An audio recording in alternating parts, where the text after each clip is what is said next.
Here is your latest Africa news. The World Bank has suspended new loans to Uganda following the country's enactment of a new law against same-sex relations. President Yoweri Museveni signed the anti-homosexuality law in May. In a statement issued recently, the World Bank stated that the law fundamentally contradicts the values of the World Bank Group. The statement highlighted the organization's vision, which is inclusive of everyone regardless of race, gender, or sexuality. The World Bank also announced that it will not propose any new public financing to Uganda to its board of executive directors during a review of the effectiveness of the new measures introduced in light of the new legislation. This statement has sparked controversy among many Africans. For instance, the World Bank has maintained a robust partnership with Saudi Arabia for over 5 decades. The Saudi Arabian government and the entities at the World Bank have collaborated on numerous development programs. It is widely recognized that Saudi Arabia possesses one of the most brutal anti-homosexuality laws, surpassing even Uganda's new legislation in severity. Homosexuality is considered illegal in Saudi Arabia, and those found guilty can face the death penalty, imprisonment, and flogging under Sharia law. Given the World Bank's apparent emphasis on homosexual rights, many individuals on the continent are perplexed by the enduring partnership between the World Bank and Saudi Arabia as of 2023. This is particularly relevant when considering the numerous Middle Eastern countries that exhibit zero tolerance for homosexuals, often resorting to the execution of individuals based on their sexual orientation. Similarly, several states in the U.S. have enacted laws that either oppose or constrain homosexual activities. Consequently, many commentators in Africa are questioning why Uganda is being singled out. The prevailing sentiment on the continent is that this obviously smells of racism and neocolonialism, wherein African countries are expected to seek approval from Western imperialists, colloquially referred to as slave masters, before making independent decisions. The World Bank's alignment with the U.S. in imposing sanctions on Uganda due to the anti-homosexuality law further reinforces this perception. Let us know in the comments below if you found this video informative. Please show your support by liking and sharing this video for the YouTube algorithm. Don't forget to subscribe and hit the notification bell to receive updates on our latest videos. And always remember, Africa is watching. Here is your latest Africa news. South Africa reveals countries that formally applied for BRICS membership. In the highly anticipated BRICS summit in South Africa, the topic of BRICS expansion will take center stage. The summit is scheduled to be held in Johannesburg, South Africa, from August 22nd to 24. The event has unveiled that over 40 countries have shown interest in joining the bloc, with more than 50% of them having submitted official applications. The official list has now been released. We have received formal expressions of interest from the leaders of 23 countries seeking BRICS membership, alongside numerous informal inquiries about the possibilities of joining BRICS, stated South African Minister of Foreign Affairs and Cooperation, Naledi Pandor. The South African minister provided a list of countries that have officially applied to become part of the bloc. This list includes 6 African states: Algeria, Argentina, Bahrain, Bangladesh, Belarus, Bolivia, Cuba, Egypt, Ethiopia, Honduras, Indonesia, Iran, Kazakhstan, Kuwait, Morocco, Nigeria, the State of Palestine, Saudi Arabia, Senegal, Thailand, the United Arab Emirates, Venezuela, and Vietnam. BRICS, consisting of Brazil, Russia, India, China, and South Africa, collectively account for 31.5% of the global gross domestic product, GDP, and represent 40% of the world's population. The consortium also operates a development bank and a contingency reserve arrangement designed to support its members as well as other developing nations. The minister highlighted that during the forthcoming summit, BRICS leaders will be presented with a specialized report outlining the expansion principles of the association and a roster of countries aspiring to join BRICS. Additionally, the minister emphasized that at least 34 countries have confirmed their participation in the summit. The 15th BRICS Summit is scheduled to be held in Johannesburg from August 22nd to 24. Leaders from China, India, Brazil, and South Africa. Russian President Vladimir Putin will participate in the summit via video conference. Let us know in the comments below if you found this video informative. Please show your support by liking and sharing this video for the YouTube algorithm. Don't forget to subscribe and hit the notification bell to receive updates on our latest videos. And always remember, Africa is watching. Africans remember it very well, and now they have completely cut off the supply of gold and uranium to France. Welcome to Candid Africa, truthful and unapologetic. What France did in Algeria, Rwanda, Mali, all of this is in all the archives of the world. Africans remember it very well, and now they have completely cut off the supply of gold and uranium to France. This is a response to the oppression that these countries have been subjected to for many years. There we have it. That has been our candid speech for today. Please feel free to give your opinions in the descriptions below. On this show, we don't tell you how to think or manipulate you. Everybody is open to air the opinion, what you think about the speech. Did you love it? Did you like it? Do you disagree with it? Do you agree with it? Please let us know in the comments below. That's important. Discussing these issues is very important. So now with that said, please make sure to like, subscribe, and hit the notification bell. Share this video with friends and family. It's the best way for YouTube to spread this video further, okay?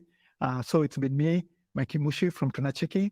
And always remember, Africa is watching.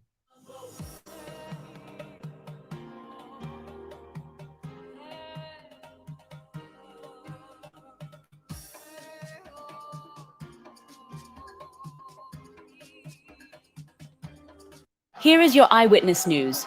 News told by real Africans and not Western journalists.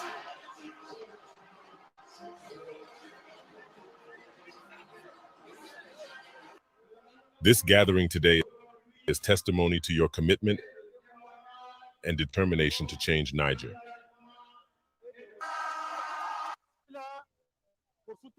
We are here to support our defense forces, the CNSP, in order to regain the dignity and lost honor of our country.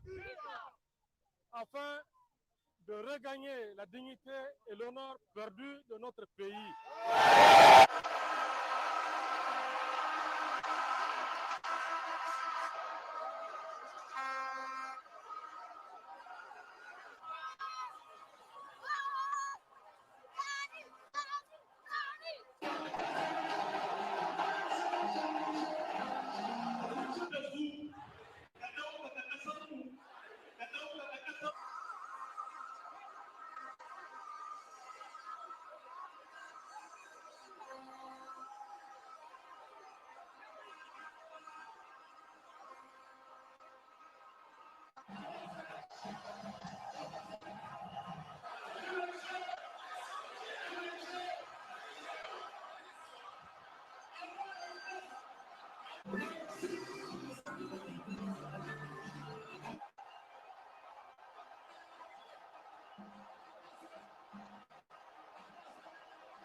Let us know in the comments below what you think of what our witnesses had to say.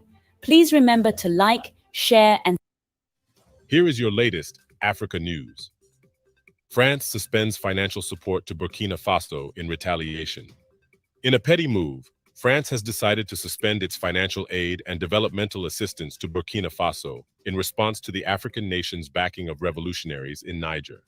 The relevant announcement has been posted on the official website of the French Foreign Ministry. France will be suspending all development assistance and budgetary support operations in Burkina Faso until further notice, the statement reads. This declaration has been received with mixed reactions among Africans, many of whom perceive it as ironic given France's history of economic exploitation of Burkina Faso over the decades. An illustrative example is France's annual provision of a mere $100 million in developmental aid to Burkina Faso, while concurrently withdrawing approximately $200 million from Burkina Faso's foreign reserves annually through the utilization of the contentious CFA agreement. Under this agreement, all African nations employing the CFA franc are mandated to consolidate 50% of their foreign exchange reserves, which are then deposited with the French Treasury, in exchange for a fixed exchange rate with the euro. On July 31st, both the governments of Burkina Faso and Mali expressed their solidarity with the Nigerian people in an official statement, vehemently condemning the sanctions imposed by the Economic Community of West African States, ECOWAS, against Niamey. The governments emphasized that such measures only exacerbate the suffering of the people and undermine the spirit of Pan-Africanism. Additionally, both nations warned that any military intervention in Niger would be perceived as a declaration of war by their respective governments. Earlier this year, Burkina Faso took the decisive step of terminating a military agreement that had granted French troops the authority to operate within its borders. This shift in policy was driven by the government's desire for self-defense and autonomy. The French response to this decision was less than favorable. Let us know in the comments below if you found this video informative. Please show your support by liking and sharing this video for the YouTube algorithm. Don't forget to subscribe and hit the notification bell to receive updates on our latest videos. And always remember, Africa is watching. Here is your eyewitness news. News told by real Africans and not Western journalists. All people from Niger are happy, and they really support the Conseil National pour la Sauvegarde de la Patrie, CNSP, because it's no secret that ECOWAS as a whole has been asking these putschists to leave for a very long time, which is what's happening in Africa and in Niger. Terrorism has really destabilized these countries, and yet ECOWAS is still there. ECOWAS has not been able to mobilize African states so that we can intervene, at least support these countries, and put an end to this terrorism.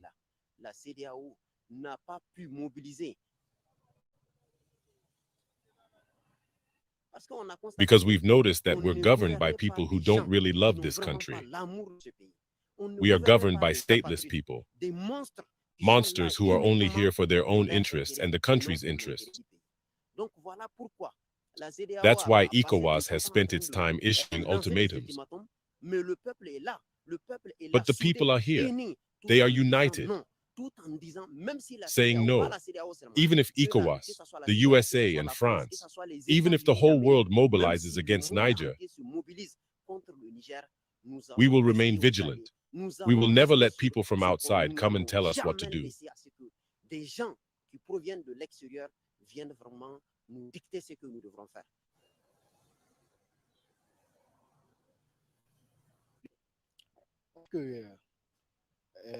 Taking into account the material and human consequences,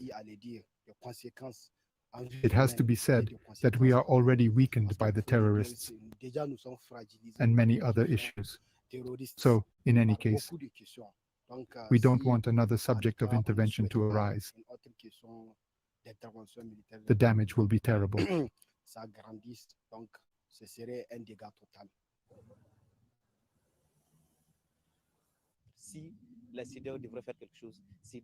It must initiate a process of dialogue with the new authorities for a consensual transition and a return to order after the elections.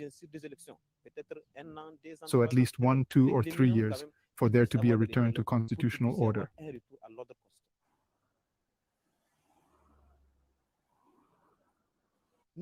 But today, we will be ready to defend our homeland if they attack us. Have they thought about relations between ECOWAS and Niger if they attack Niger? If they attack Niger, I'm sure that all the embassies of ECOWAS member countries here will be destroyed.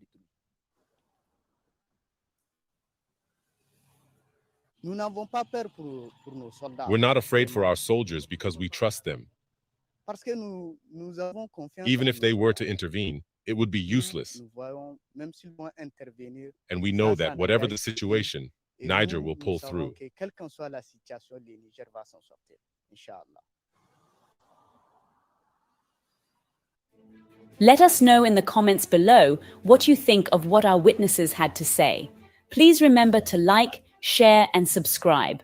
Thank you for watching the Eyewitness News, told by real Africans and not Western journalists. And always remember, Africa is watching.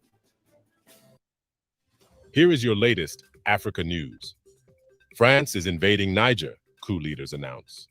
Coup leaders in Niger claimed that France is attempting to destabilize the West African country by releasing captured terrorist elements and violating airspace during a press briefing in Niamey on Wednesday. Here is what the spokesperson, Colonel Major Amadou Abdrahmani, had to say. National Council for the Safeguard of the Homeland, CNSP, wishes to inform national and international opinion of the extremely serious events currently taking place in Niger in relation to the behavior of the French forces on our territory and their accomplice. Today, August 9th, 2023, at around 6:30 a.m., the Niger National Guard position at Borku Borku, 30 kilometers from the Samira gold mining site, came under attack.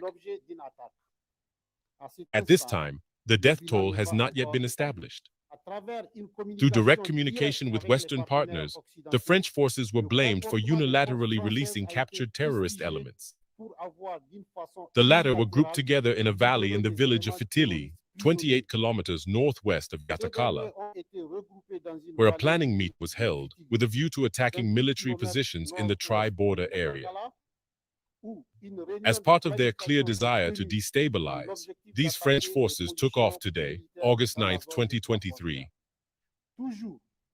with an A450M military aircraft from N'Djamena at 6:01 a.m. local time. This aircraft voluntarily cut off all contact with air traffic control at the entrance to our airspace from 6:39 to 11:15 local time. These acts confirm our analysis of the situation. But beyond that, since the CNSP took power, and in the interest of a new approach to security, we are witnessing a veritable plan to destabilize our country.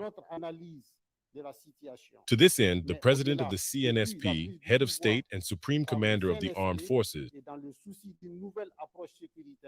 has ordered the following measures. The FDS to raise their alert level throughout the country and the people to remain mobilized and vigilant.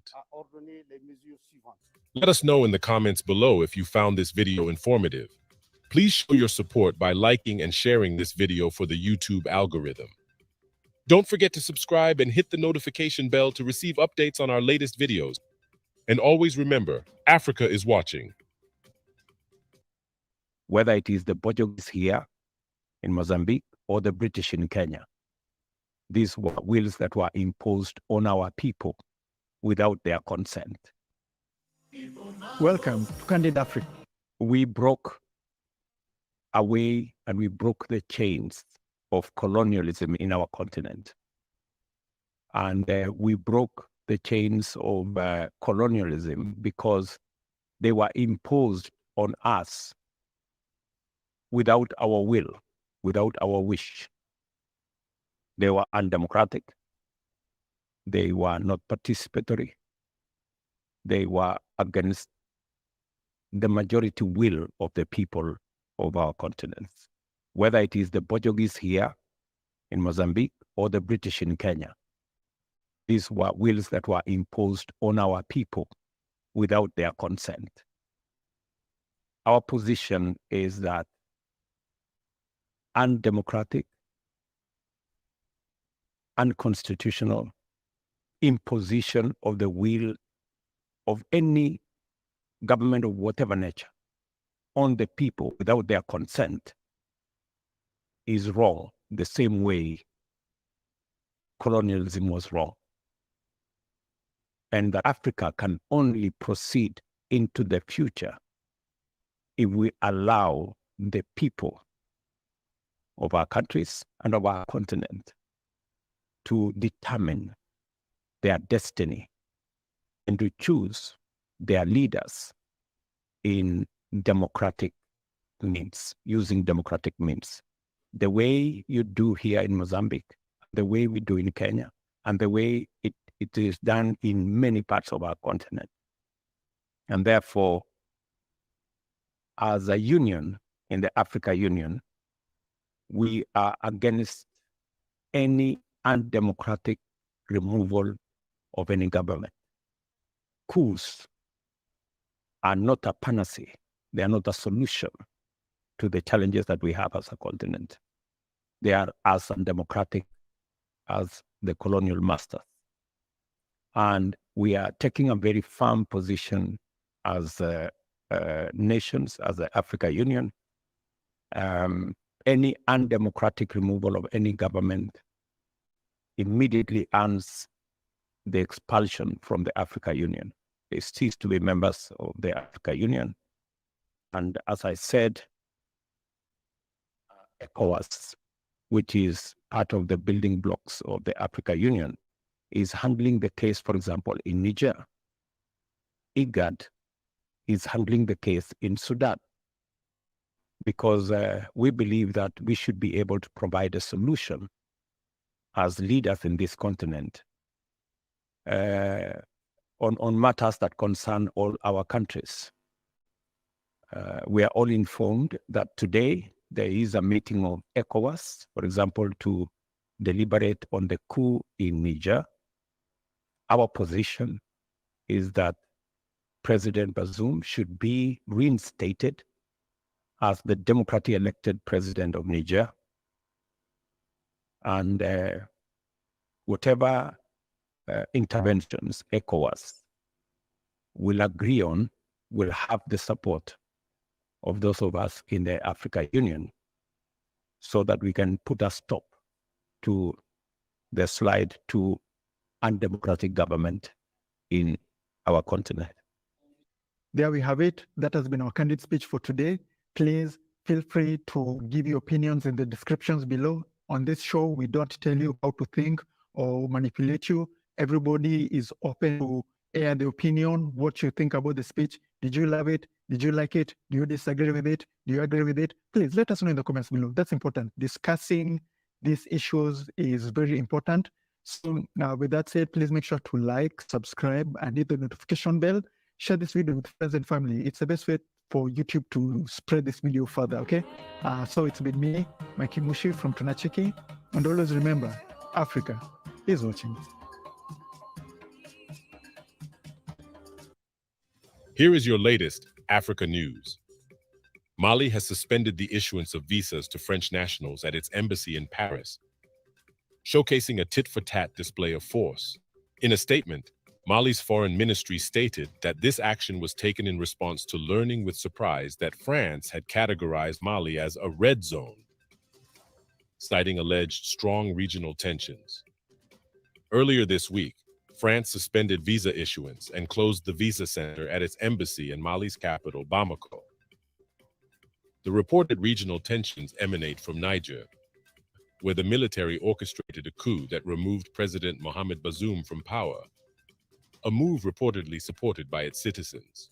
Mali declared its backing for the Niger coup, pledged defense in the event of an attack on Niger, and cautioned against any external military intervention there.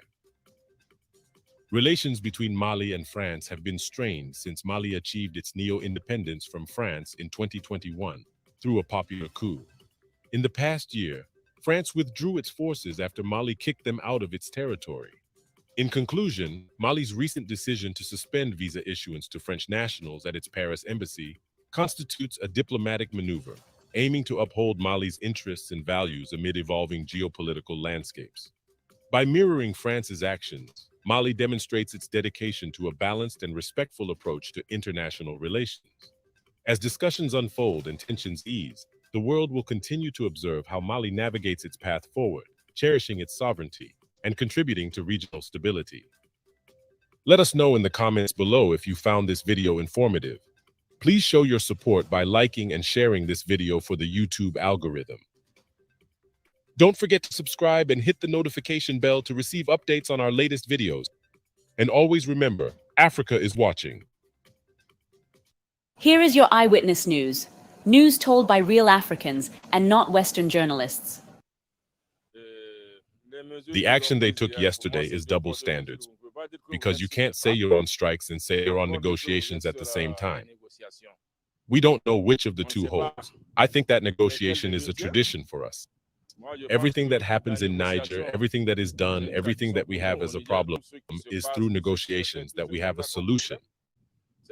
So I think that our authorities are not going to refuse negotiations, but it has to be within a very specific framework.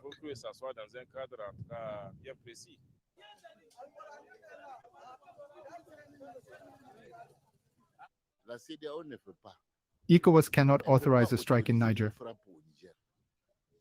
They do not have this prerogative. And if they do, they are going to wage wars between neighboring countries. And it's not even impossible because the UN won't accept something that has already been done. We even put the government in place, and the state is functioning normally. So everything they want to do won't work. The people of Niger are not afraid. We have to tell ourselves the truth. The French push them for French interests.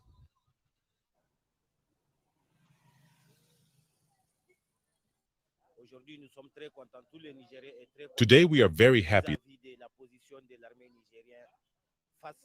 that all the people of Niger, with the position of our army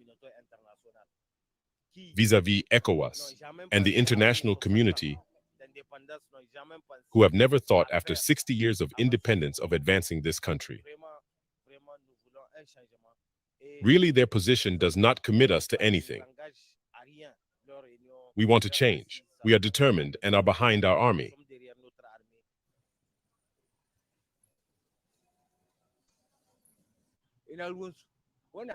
What is their problem? This is a matter that concerns our country, Niger.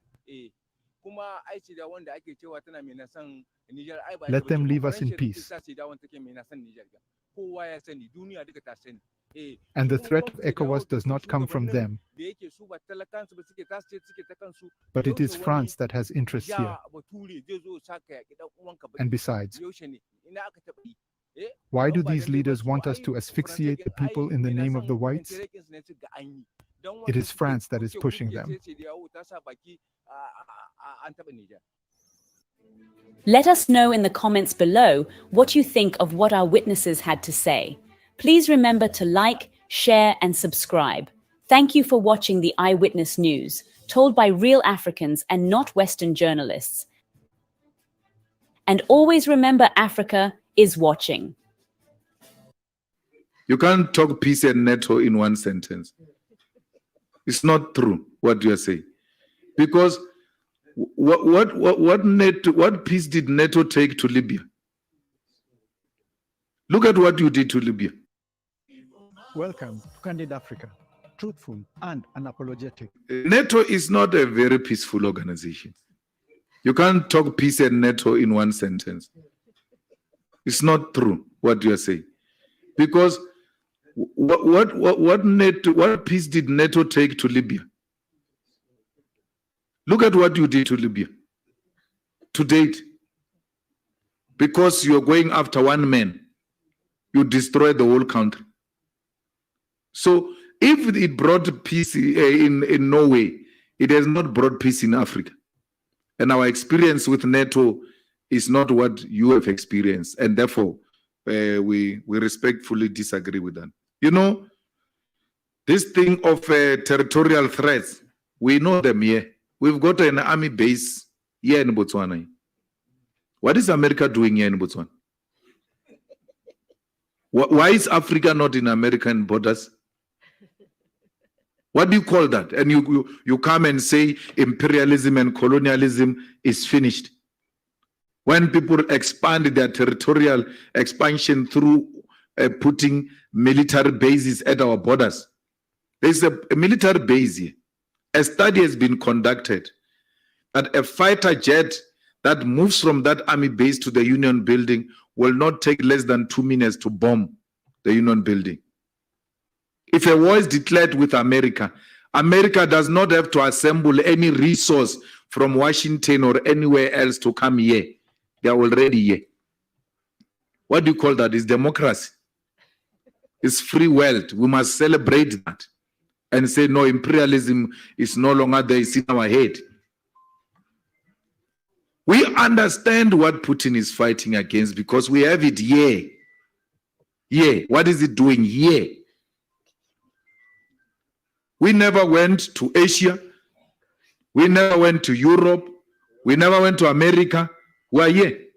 We don't establish bases anywhere. Why should you establish bases in military bases in our continent? And when we speak, it's called old-fashioned politics. That they're out of fashion. There's no such a thing as imperialism. When imperialism is breathing on our neck, yeah, we're not going to allow that.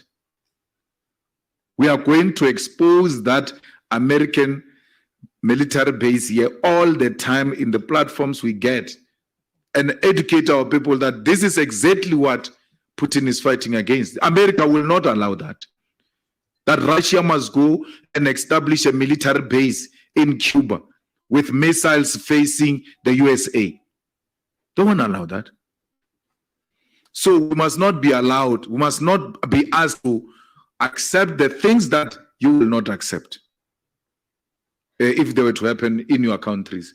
And that's what we're talking about when we speak about NATO and peace not going together. So, ladies and gentlemen, it doesn't mean enmity. We're not enemies. We engage robustly. Our policies can be challenged the same way we challenge your policies. We are open for engagement. South Africa is open for investment in our own terms. We know what multinational companies have done to our economy, coming to milk our resources, leaving us dry. The case in point is a place called Marikana. Just go and see what the London mine did there and what Sibanye is doing there. To date, with a huge operation of a mine just next to it, there is no water, there's no tar road, there's no electricity, there are no houses, no proper schools. People are squashed in one place. Yet, a stone thrown away is a mine. We cannot allow that to continue as is under the EFF. We want a mine that will benefit our people. Why do people say, no, the state must not own a bank in South Africa? Because there are private banks. Why do you need a state bank? Because they want to continue to exploit people and charge them high interest. Why do you say you don't want the state to be in the bank, but the state is in hospitals? There is private hospitals, there is state hospitals. There is private schools, there is state schools. There must be private banks and state banks. And the private bank, the private hospitals and schools and private everything, even where the state participate, the private sector still maximize profit, even when there is an option of a state. We will not close them down under the EFF. We'll do what Kenya did. We'll not close private schools. We'll build quality public education where people will abandon private schools and go to public schools like in Kenya, where Kenyans leave private schools because public education is better. That's what we need to do. Private schools are closing in Kenya. So there we have it. That has been our candid speech for today. Please feel free to give your opinions in the descriptions below. On this show, we don't tell you how to think or manipulate you. Everybody is open to air the opinion, what you think about the speech. Did you love it? Did you like it? Do you disagree with it? Do you agree with it? Please let us know in the comments below. That's important. Discussing these issues is very important. So now with that said, please make sure to like, subscribe, and hit the notification bell. share this video with friends and family. It's the best way for YouTube to spread this video further, okay? So it's been me, Mikey Mushi from Tunacheki, and always remember, Africa is watching.